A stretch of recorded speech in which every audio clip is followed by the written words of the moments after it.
અગત્ય સમાચાર સુરતમાં ઘરફોડ ચોરી કરનાર 3 આરોપી ઝડપી પાડવામાં આવ્યા છે। સુરત ક્રાઇમ બ્રાન્ચે 3 નેપાળી આરોપીને ઝડપી પાડવામાં સફળતા હાંસલ કરી છે। દિવાળીમાં ડોક્ટરના બંગલામાં ચોરી કરી હતી। છેલ્લા ઘણા સમયથી એ આરોપી નાસ્તા ફરતા હતા, ત્યારે પોલીસ દ્વારા આ મુદ્દે કાર્યવાહી કરવામાં આવી છે।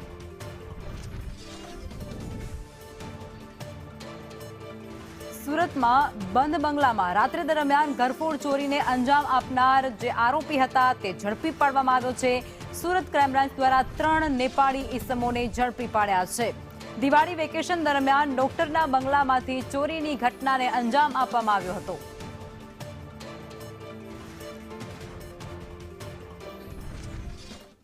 અમદાવાદમાં પરિણીતા ડોક્ટરની ફરિયાદ સામે આવી છે, જેમાં પતિ અને સાસરિયા વિરુદ્ધ તેમના દ્વારા ફરિયાદ નોંધાવવામાં આવી છે।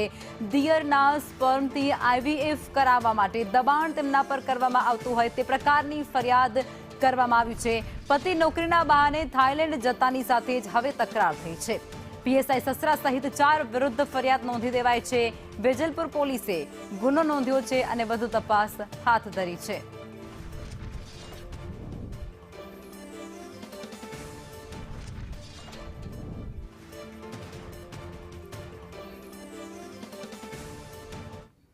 બુલેટિનમાં આગળ વધીએ તે પહેલા રોકાઈશું એક નાનકડા બ્રેક માટે। આપ જોતા રહો સંદેશ ન્યૂઝ।